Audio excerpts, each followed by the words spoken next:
It was June 19th, and the NBA world exploded, and I mean exploded. From Embiid to Love to Jabari Parker, Andrew Wiggins rumors, Derek Favors on the block. What's going on in the NBA? It's all coming up on today's edition of Tip Off. Hope you're well. Thank you very much for tuning in today. I'm David Locke, radio voice of the Utah Jazz, Jazz NBA insider. Glad to have you aboard. A bunch of stuff going on here today. I do have to do an interview with the DJ and PK, so I will have to leave when that comes up. Sorry, I'm typing out one thing before we go.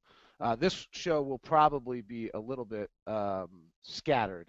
I usually have it quite well formatted. There's so much news today, and I can't get it done all the way because of the news and everything was breaking yesterday. So let's start without notes and just run down the list of craziness that happened yesterday.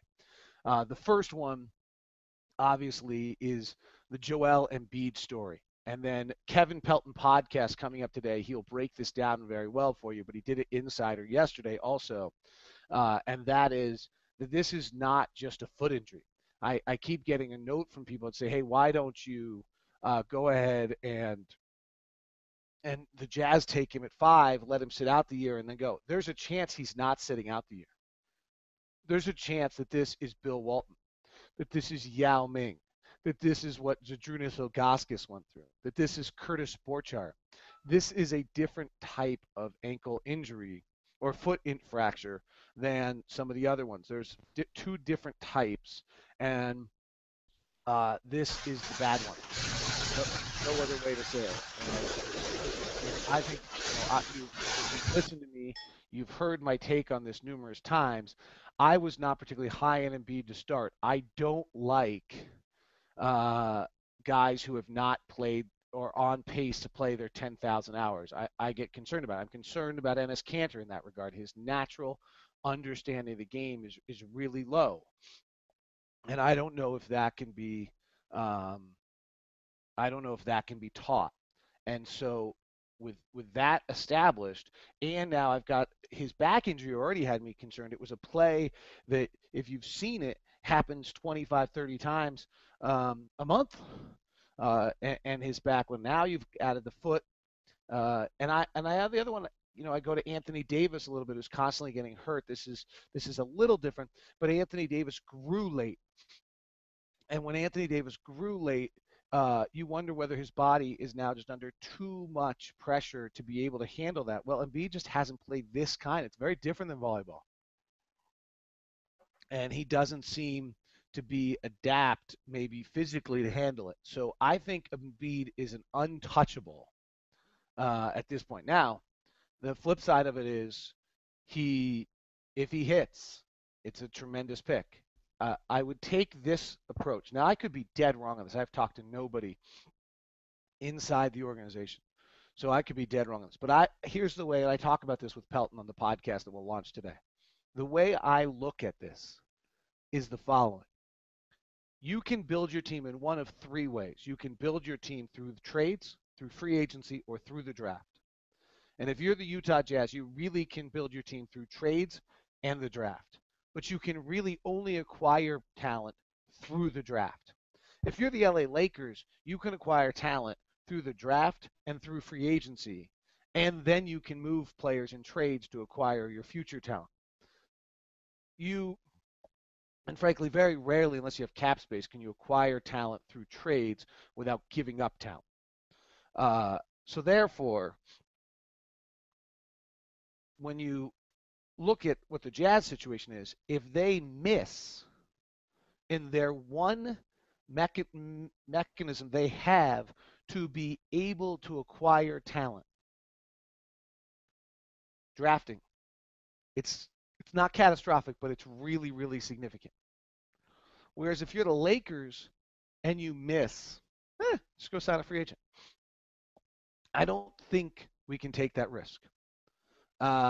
So I think that's what's happening, and that's why I think Embiid is off the board for us. The impact on us is significant. If Exim was a player, excuse me, I apologize this morning. I I'm allergic to my own dogs.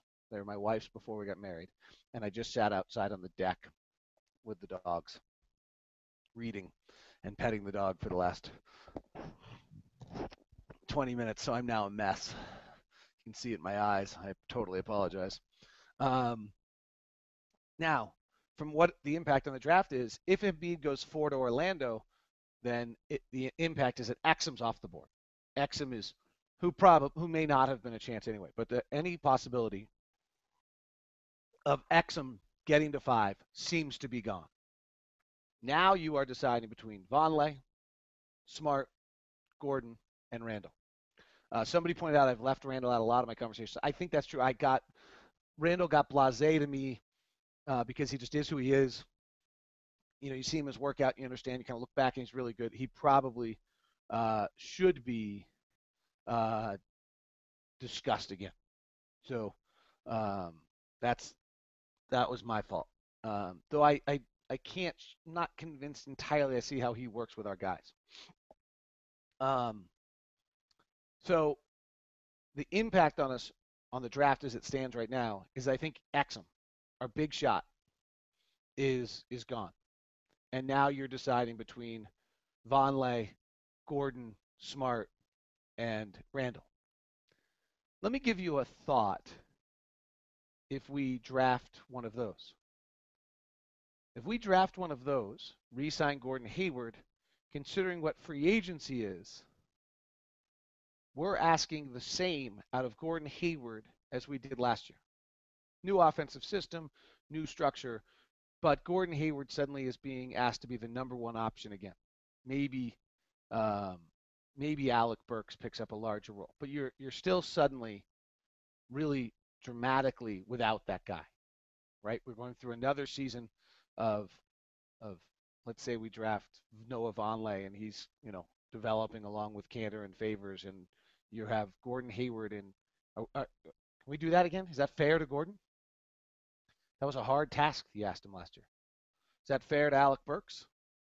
It was not an easy task on Alec Burks either, actually. If you kind of dug into it once he became a larger role player than he had been, his world began to change a little bit. Which gets us to the trade rumor that came out yesterday, which I know nothing of whether it's accurate or not. And frankly, I don't want to get into what the price value is of getting the number one pick. That doesn't do anybody any good. But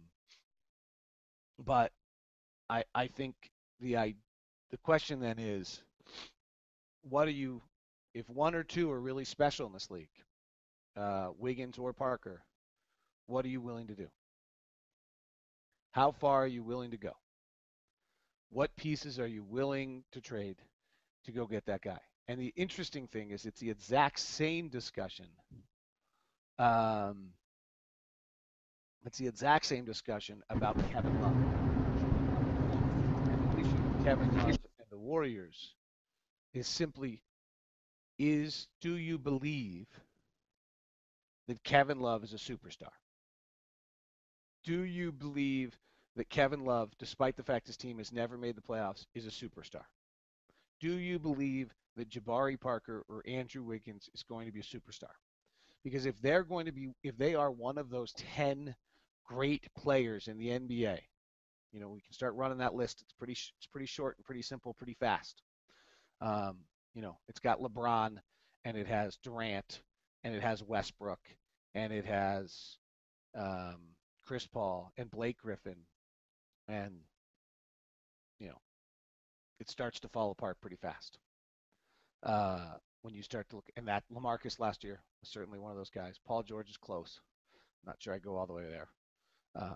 But when you have one of those guys, Paul Pierce in his prime, is that who? If you believe that Jabari Parker is Paul Pierce, that's a name I don't hear enough on him because I think that's the better comp.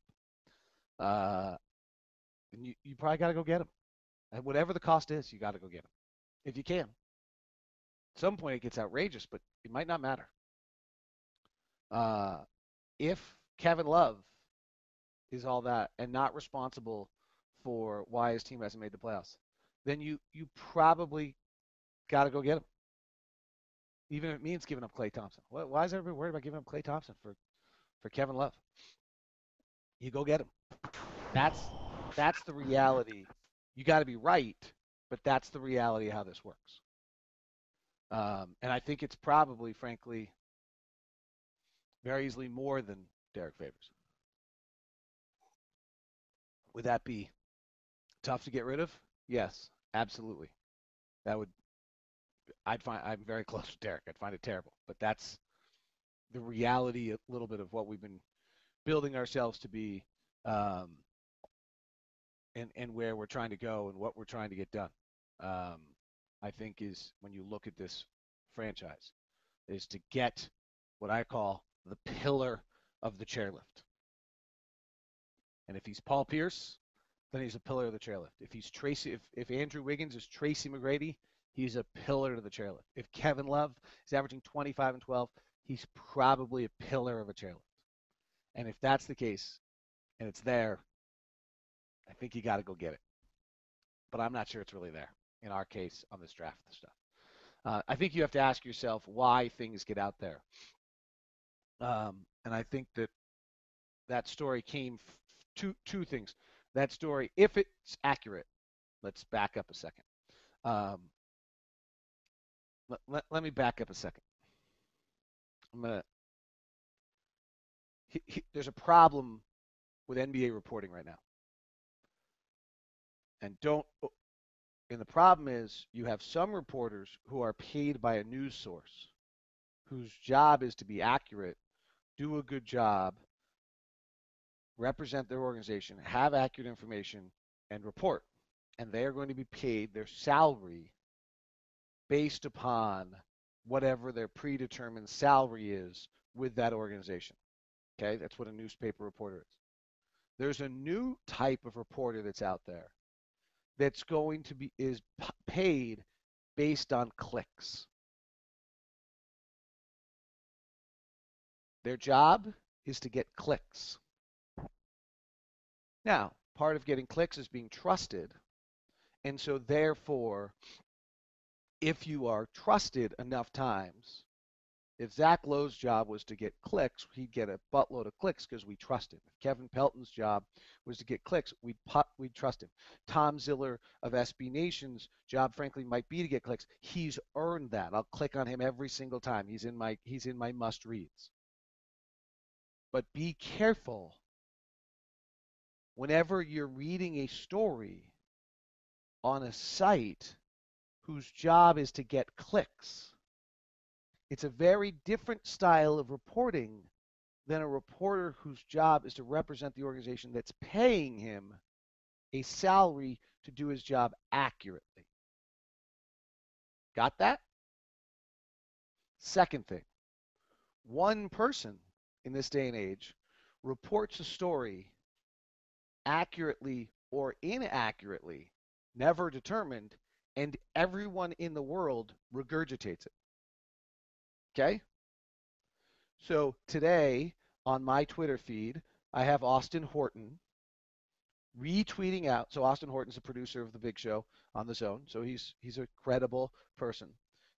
Tweeting out Kurt Heelan's basketball talk about Cavs and Jazz discussing trading 1 for 5 and Derek Favors.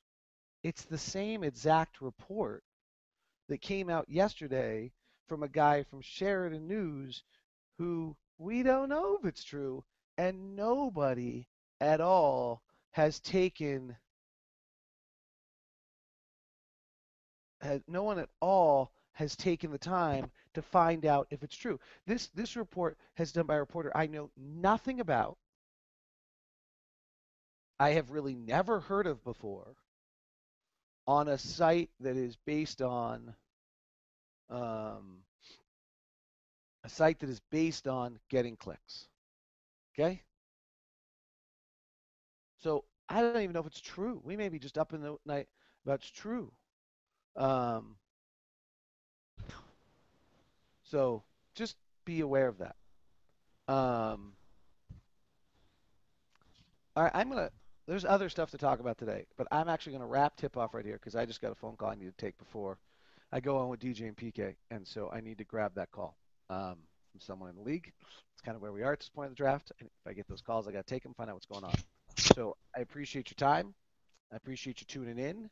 I think we've touched on the big issues of the day, and I will continue. I'm going to do a lot more kind of news takes instead of audio, just audio stuff on Locked On Jazz between now and Thursday. So make sure you check it out. Kevin Pelton podcast coming later today. See you.